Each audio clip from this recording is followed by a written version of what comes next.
Salut, ici Alex dit Le Villardouin, bienvenue. Aujourd'hui, on s'attaque à un gros dossier, initiation à l'Europe.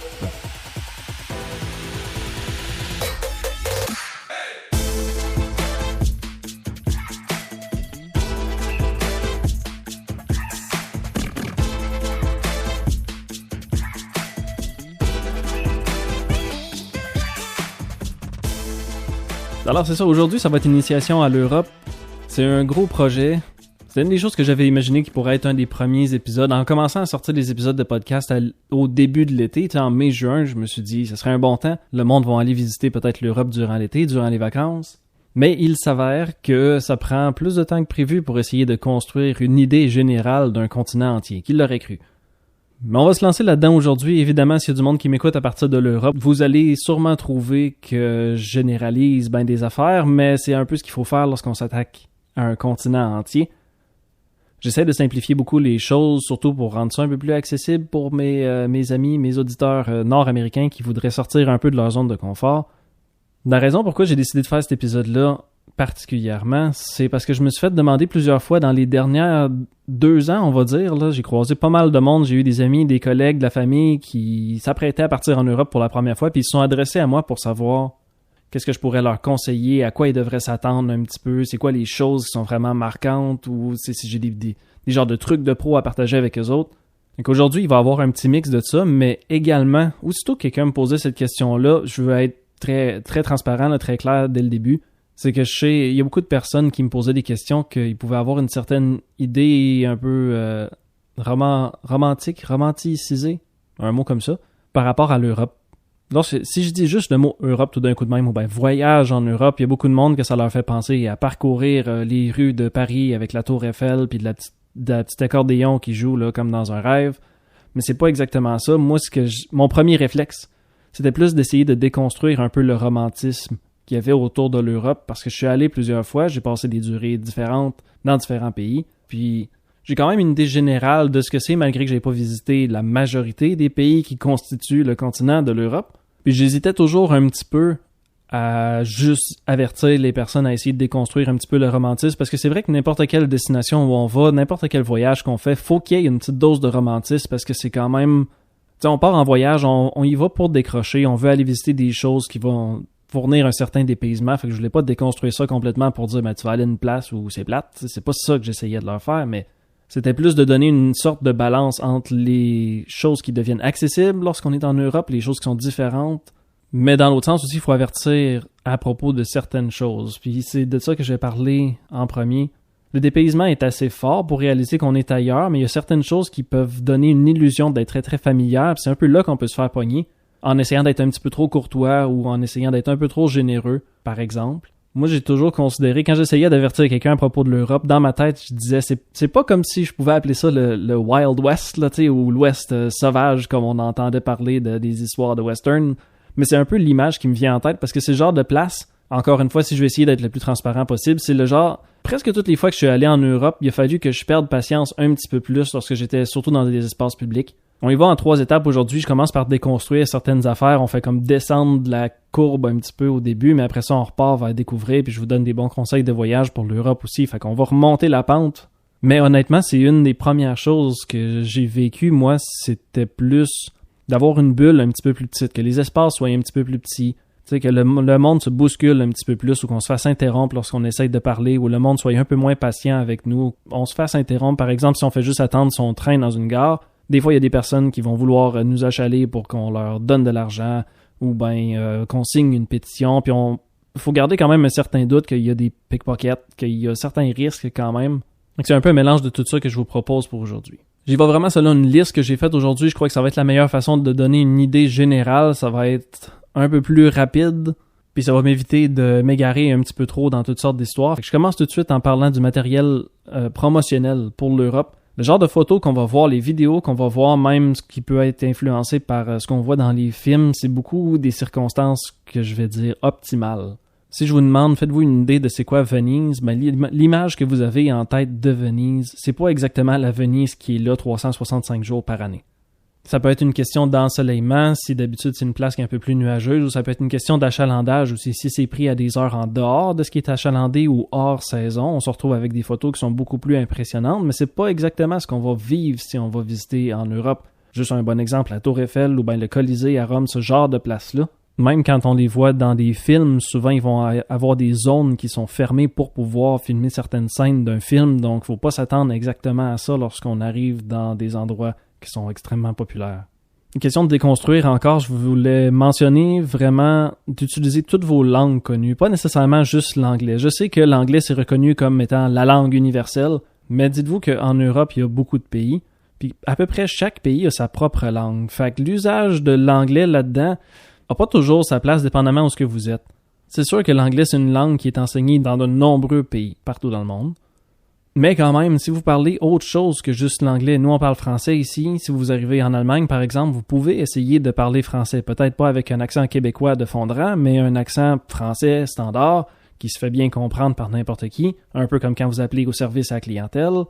Ben peut-être que vous allez réussir à vous faire comprendre, peut-être même plus facilement que si vous essayez d'utiliser l'anglais. Parce qu'oubliez pas non plus que la plupart des Québécois, lorsqu'ils parlent anglais, ils ont un accent québécois qui est par-dessus. Fait qu'on rajoute quand même une petite difficulté à la communication en anglais. Donc pensez-y. Si vous avez déjà parlé un petit peu espagnol parce que vous êtes allé faire 2-3 voyages au Mexique, ça se peut que vous trouviez des personnes avec qui vous pouvez communiquer plus facilement avec un espagnol rudimentaire, peu importe le pays où vous vous trouvez. Pas nécessairement l'anglais.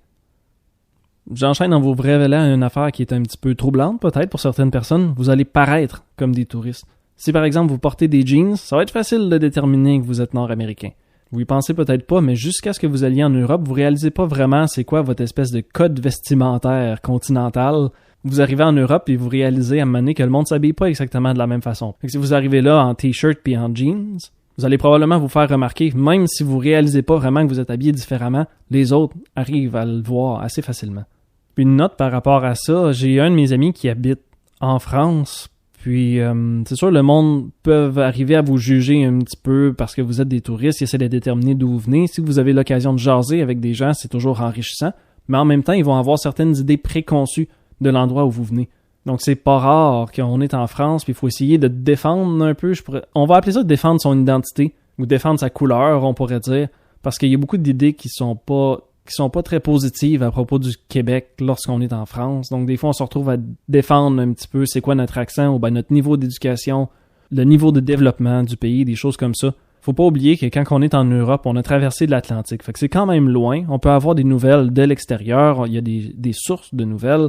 Mais faut pas oublier que c'est quand même une place qui est loin. Donc, le genre d'information qui réussit à se rendre jusqu'en Europe, vous en connaissez beaucoup plus. Vous pouvez être là pour apporter un petit peu plus de nuances à des opinions que les gens y ont. Essayez de garder ça respectueux quand même. On s'en va pas visiter l'Europe pour essayer de starter des petites chicanes.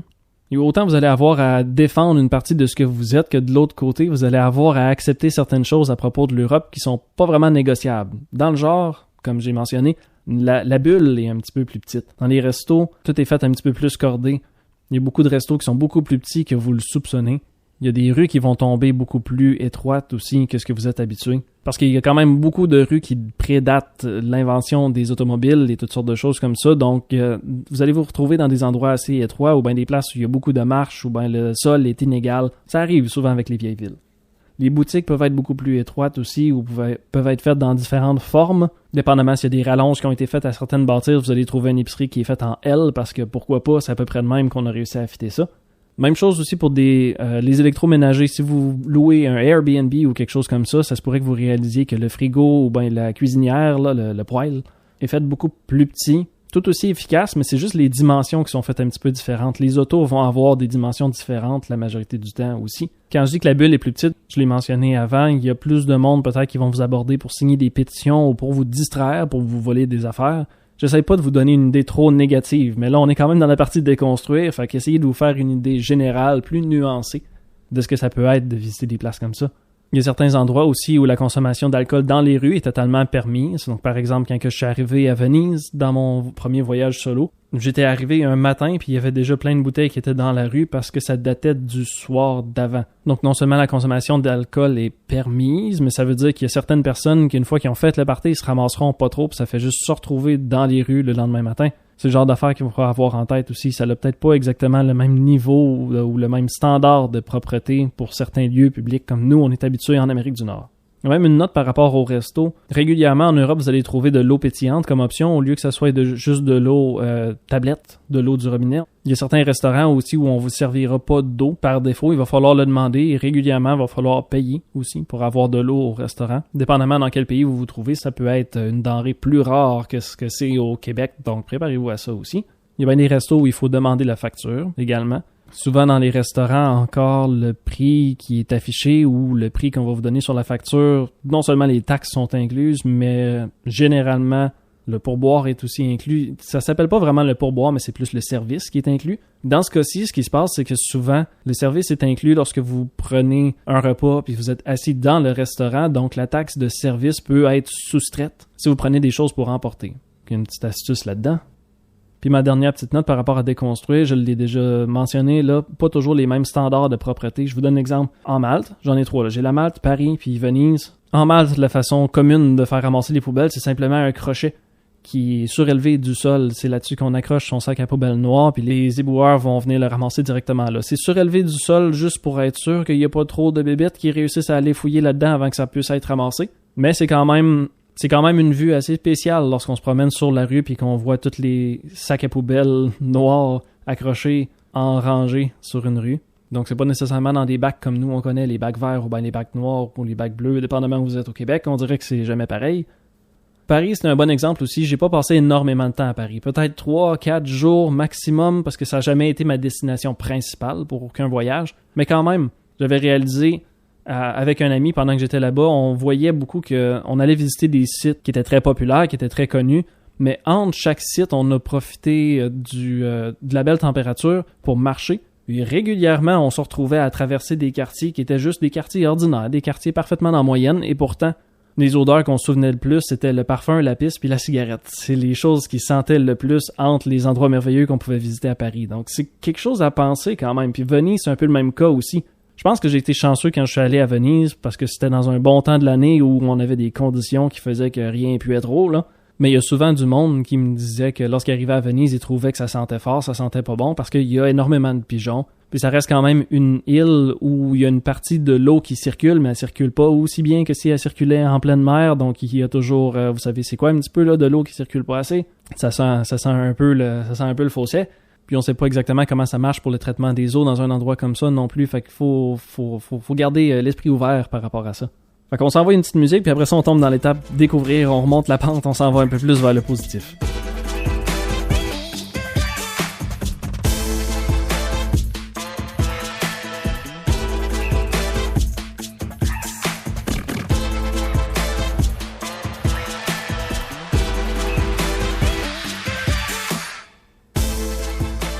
OK, maintenant on s'en va vraiment vers des affaires plus positives. L'espace Schengen. Avez-vous déjà entendu parler de ça? Non, c'est pas comme l'espace cellier à la SAQ. L'espace Schengen, c'est plutôt un endroit où il y a un passage libre, sans passeport, sans contrôle de sécurité vraiment, entre une grosse gang de pays en Europe. J'ai la petite liste ici, je vous la lis rapidement. Accrochez-vous. On a Allemagne, Autriche, Belgique, Croatie, Danemark, Espagne, Estonie, Finlande, France, Grèce, Hongrie, Italie, Lettonie, Lituanie, Luxembourg, Malte, Pays-Bas, Pologne, Portugal, République tchèque, Slovaquie, Slovénie et Suède. Il y a également, qui fait pas vraiment partie de l'Europe, mais ils font partie de la gang pareil pour l'espace Schengen, l'Islande, Liechtenstein, Norvège, Suisse. Il y a également le petit patelin de Gibraltar qui appartient techniquement au Royaume-Uni, mais qui est plus en Europe qu'au Royaume-Uni. Alors voilà. Et donc, ce que ça implique, des dispositions concernant une politique commune sur le séjour temporaire des personnes, ça a été normalisé à 3 mois. On a harmonisé les contrôles aux frontières extérieures, c'est-à-dire les zones qui traversent d'une partie Schengen vers une partie non Schengen, une coopération policière transfrontalière et une coopération juridique. Tout ça. Puis je lis surtout pas de Wikipédia ce que je viens de dire. C'était juste une façon un peu plus articulée d'expliquer qu'est-ce que c'est l'espace Schengen. Ce que ça veut dire, en réalité, lorsque vous êtes voyageur, c'est que vous partez de la France, vous arrivez en Belgique, il va pas nécessairement avoir un contrôle de douane, il n'y a pas nécessairement une place où vous traversez la sécurité. Même si dans votre tête, vous vous dites « je traverse une frontière de pays, je devrais nécessairement passer une sécurité, des douanes, les règles doivent pas être les mêmes », ben il y a des chances que vous croisiez personne. Ou peut-être qu'on va juste checker votre passeport, puis that's it. Pas plus de questions que ça, parce que généralement, il y a des petites vérifications de sécurité, mais il n'y a jamais rien qui est vraiment à cheval sur le fait que vous traversiez une frontière. Il y a même certaines zones, comme le Benelux qui appelle, donc il y a la Belgique, ça c'est le B, le N c'est Netherlands, ou bien Pays-Bas, puis le Lux qui est le Luxembourg. Ces 3 places-là, ils ont un réseau ferroviaire qui les connecte. Puis régulièrement, quand tu prends un train, tu peux te rendre à partir des Pays-Bas jusqu'au Luxembourg, puis ça se pourrait que tu fasses juste rester assis dans ton train à lire un roman, puis que personne t'achale. Puis quand tu débarques, t'es 2 pays plus loin. Fonctionnement des trains, tant qu'à le mentionner, c'est quelque chose qui était problématique la première fois que je suis allé en Europe. Bon, la partie quand j'étais en Italie, t'as juste 18 ans, t'as à peu près jamais pris le train dans ta vie. Ce que ça veut dire, c'est que tu t'allumes pas nécessairement que le train que tu prends peut aller plus loin que ta destination. Donc quand j'étais en Italie, je voulais partir de Rome, je voulais aller à Venise. J'ai pris un billet de train qui était à destination de Venise, mais ce train-là se rendait jusqu'à la ville de Trieste, qui est complètement au bout à l'est de l'Italie. Donc il faut prendre le train qui s'en va vers Trieste puis qui va arrêter à Venise. Mais ça, on le sait pas jusqu'à temps que quelqu'un nous le dise vraiment. Ça s'est sûrement amélioré avec le temps parce que maintenant, avec Google Maps, c'est plus facile de comprendre qu'il y a une ligne et un arrêt pour les trains. Donc, on prend la ligne qui s'en va vers Trieste, mais on débarque à la station qui va être Venise quelque chose, là, Venise-Lille, parce qu'il y a Venise industrielle aussi, si je me trompe pas. Ne pas oublier en même temps, que ça, c'est le fonctionnement des trains. Dépendamment dans quel pays d'Europe vous êtes aussi, ça se pourrait que les trains soient vraiment, vraiment ponctuels ou complètement à l'inverse. Donc, soyez avisés pour ça aussi. Mais la note que je voulais dire aussi, c'est que régulièrement, le nom d'une ville dans la langue locale va être différent du nom de la ville que vous connaissez. Je vous donne des exemples faciles. Dans genre Venise, ça devient Venezia. Florence, ça devient Firenze. Mais il faut quand même se familiariser avec ces noms-là, même si vous ne parlez pas la langue locale, parce qu'ils vont pas dire « OK, on débarque à Florence ». Ils vont dire quelque chose en italien, Firenze. Fait qu'il faut que tu allumes que c'est là ton arrêt. Il y en a des un petit peu moins faciles, dans genre la ville de Cologne, en Allemagne, devient Köln, K-O-L-N. Ou bien comme en Suède, il y a une ville qui s'appelle Gothenburg en français, mais qu'en suédois, ça devient Göteborg. Donc, il faut être préparé à ce genre de choses-là.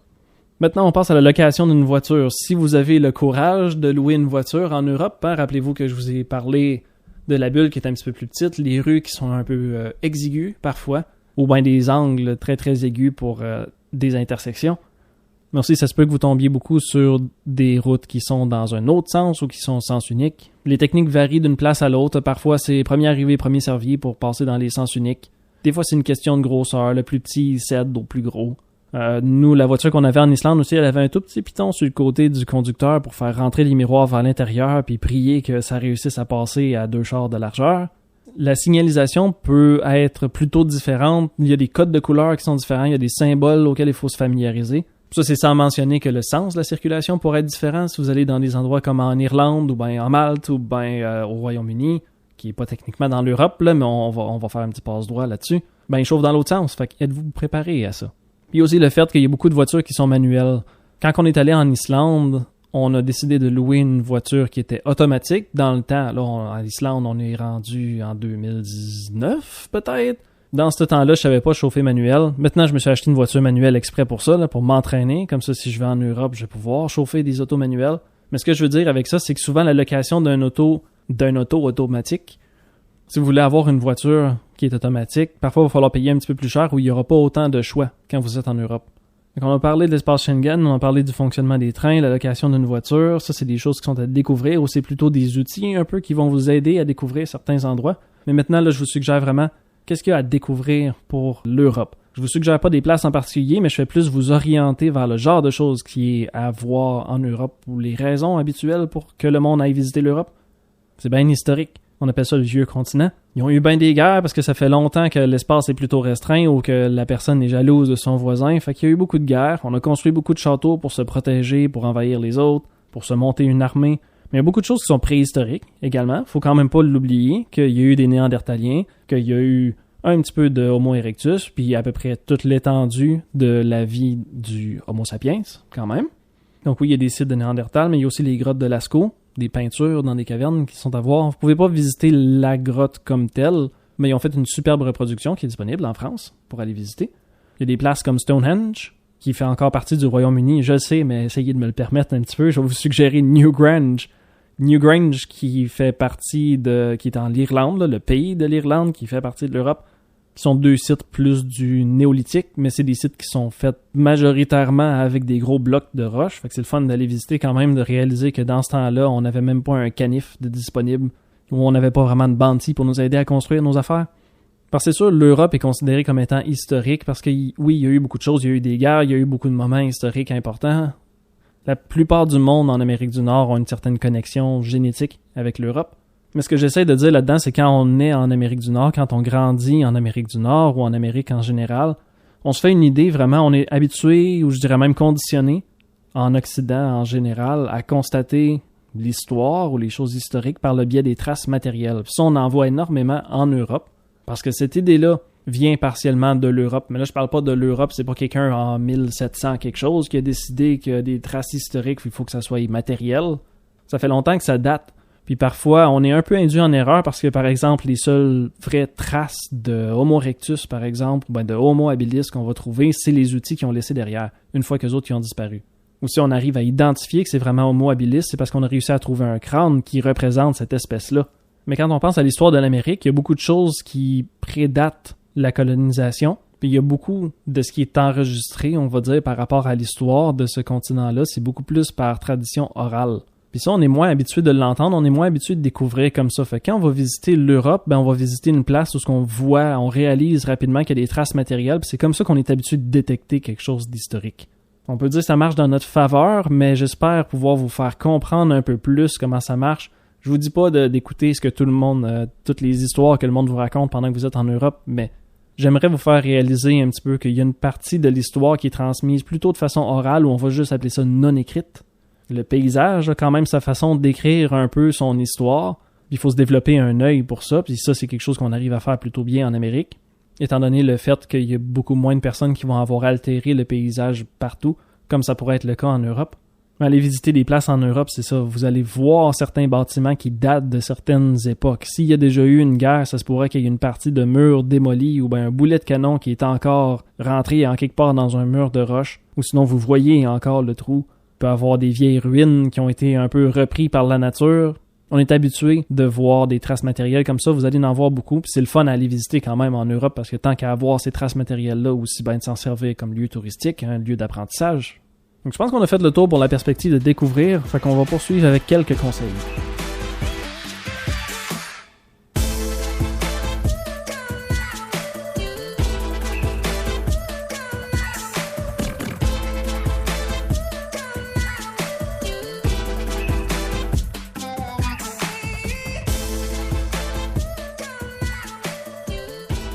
Est-ce que c'était l'introduction à l'Europe que vous pensiez que vous alliez avoir? J'espère que j'ai réussi à vous surprendre un petit peu, mais on va continuer dans des conseils qui sont un peu plus terre à terre maintenant. Premier conseil, ça va être amenez-vous des bons souliers. Aussi simple que ça. Parce que simplement en Europe, on va retrouver plus souvent des trottoirs en galets par exemple, c'est un petit peu plus difficile à naviguer si on est en talons hauts ou bien si on est en flip-flop. Donc des bons souliers sont de mise parce que vous allez avoir à marcher beaucoup probablement.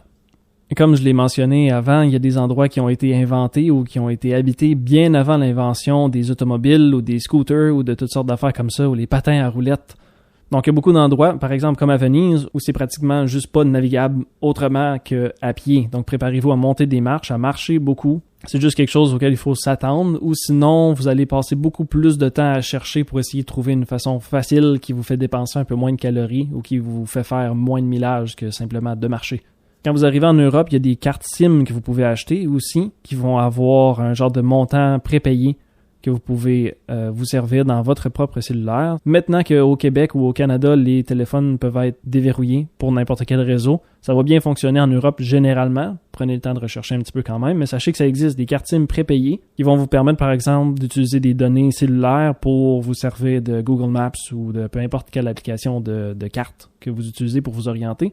Un bon petit truc aussi, qui m'a servi particulièrement pendant que j'étais en Islande, c'est qu'avec Google Maps, on a l'option de télécharger une version hors ligne d'une certaine région. Puis, dépendamment de la grandeur de la région qu'on sélectionne, ça va prendre plus ou moins d'espace sur notre cellulaire. Mais une fois qu'on a la carte hors ligne, on peut se servir de la fonction localisation ou de la fonction GPS de notre téléphone pour qu'il puisse nous placer même hors ligne sur la carte, sans aucun contact avec les réseaux cellulaires. Pendant qu'on était en Islande, j'avais aucun forfait de cellulaire pour du outre-mer qu'on appelle souvent le roaming ou l'itinérance. Mais une fois qu'on a une carte hors ligne, la fonction GPS ou localisation de notre téléphone, il est capable de le faire parce que ça fonctionne vraiment comme un GPS. C'est une question de satellite. Il est capable de trianguler notre localisation. Puis étant donné qu'on a la carte hors ligne, mais tout arrive à se faire sans avoir à utiliser son cellulaire, la fonction cellulaire, on va dire, de son téléphone. Donc on peut se créer des itinéraires. Puis avec la fonction GPS, le téléphone arrive toujours à nous orienter plus ou moins au bon endroit. Parce que c'est dans sa capacité, même si on n'a pas un accès constant à l'Internet à travers le réseau cellulaire. Amenez-vous aussi un adaptateur électrique. Si vous regardez sur votre adaptateur électrique, là, surtout pour les téléphones, parce que je présume que vous allez amener un téléphone si vous partez dans un autre continent, il devrait être écrit dessus 50 à 60 Hz, de 110 à 240 volts. Vous pouvez vous informer dans les pays que vous allez visiter à savoir comment ça fonctionne l'électricité-là. La plupart des pays en Europe vont avoir une prise électrique qui a 2 brins ronds qui sont côte à côte. Donc c'est possible de s'acheter un adaptateur, mais vous pouvez aussi acheter le même genre de prise pour charger par exemple par prise USB. Une fois que vous êtes en Europe, ça se fait assez facilement, mais l'adaptateur électrique va sûrement être nécessaire, au moins pour la prise, ou si vous avez quelque chose d'un peu plus complexe comme un ordinateur portable, assurez-vous qu'il va être capable de prendre le voltage puis la fréquence là, en Hertz qui est fournie en électricité par le pays que vous visitez. Gardez-vous toujours du change parce qu'il y a bien des endroits en Europe où vous allez vous retrouver dans des endroits publics, on va dire, où il y a des toilettes payantes. Donc oui, il y a des toilettes qui sont accessibles pour n'importe qui, n'importe quand, mais elles sont payantes quand même, donc c'est bien important de transporter du change. Traînez-vous de l'argent comptant aussi, dépendamment du pays où vous allez, dépendamment de la ville où vous allez, à quel point c'est reculé, ça se pourrait qu'ils puissent pas toujours accepter Visa, Mastercard, ce genre de choses-là.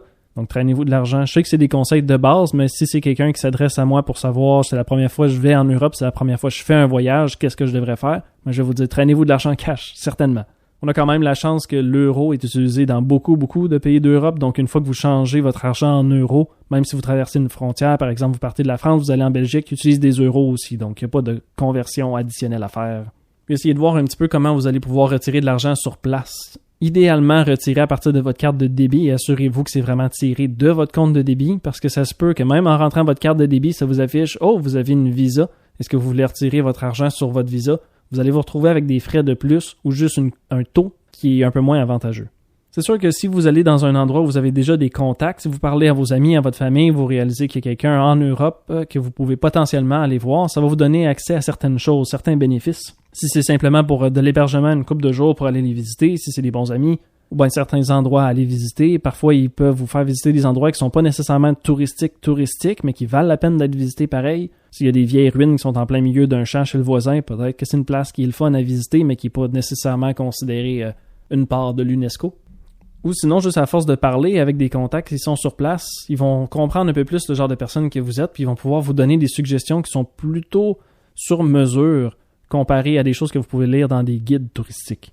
Puis mon dernier petit point aussi, quand vous créez un itinéraire en Europe ou quand vous pensez aller visiter une place en Europe, vous pouvez vous demander un peu, est-ce que je veux faire un survol de des places ou est-ce que j'aimerais me concentrer à 1 ou 2 endroits pour pouvoir explorer plus à fond? Parce que dépendamment de notre objectif à aller en Europe, si vous voulez voir le plus de places possible, vous verrez pas grand-chose dans chaque place. Vous comprendrez pas nécessairement le pays ou la ville où vous vous trouvez aussi profondément que si vous restiez beaucoup plus longtemps.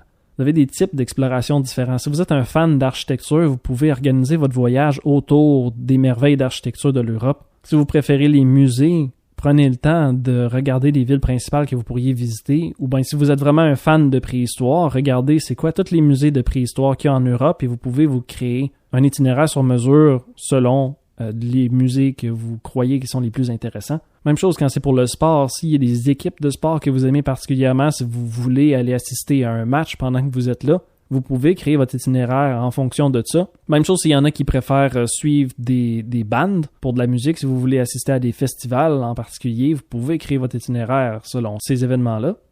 Si vous êtes des fans de vie nocturne, vous pouvez voir quelles villes en Europe ont la meilleure vie nocturne, la nightlife. Si vous êtes des fans de danse, de bars et de sorties tard le soir pour aller manger des kebabs, Ou si vous êtes des fans de bouffe, vous pouvez voir un peu quelle ville ou quel pays a les arrêts les plus gastronomiques, puis vous pouvez vous créer une espèce de liste d'épiceries, on va dire, qui impliquerait plusieurs des villes ou plusieurs restos pour aller faire une vraie belle visite gastronomique en Europe. C'est pas le choix qui manque, mais pensez à ça, vous pouvez vraiment vous concentrer ou vous centrer sur un type d'exploration, par exemple l'architecture, puis créer votre itinéraire par rapport à ça. Ça va vous aider beaucoup à avoir une genre de ligne directrice, parce qu'autrement, il y a juste trop de choses à visiter en Europe.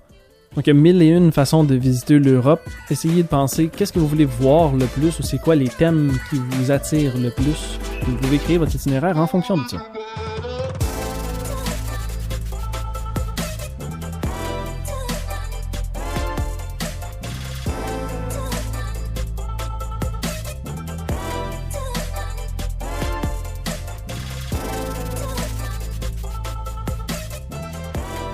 Alors si on avait à se faire une conclusion là-dessus, l'initiation à l'Europe, c'est un très gros dossier. Là, on a vraiment fait un genre de survol pour aujourd'hui, mais avec l'étape de déconstruire un peu les choses, le romantisme qui est un peu associé avec l'Europe.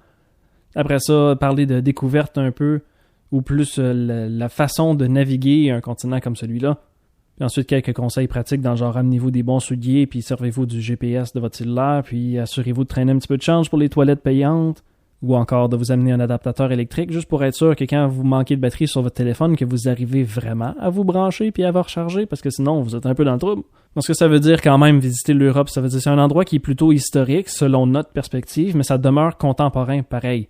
La plupart des villes qu'on visite en Europe, ils ont un look moderne quand même, mais ils mélangent bien le côté historique avec ça, puis le historique date de plus longtemps que ce que nous, on est habitués en Amérique. Fait qu'on a l'impression que ça reste quand même un voyage dans le temps, même si la plupart des bâtisses qu'on voit demeurent actuelles quand même. Ils servent une certaine utilité même maintenant. Plus souvent en Amérique, lorsqu'il y a une bâtisse qui commence à être un peu plus historique, souvent on a tendance à la préserver. On la met dans une petite boîte de vitre puis on dit c'est beau de la regarder, mais on s'en servira plus parce que ça date d'une certaine époque.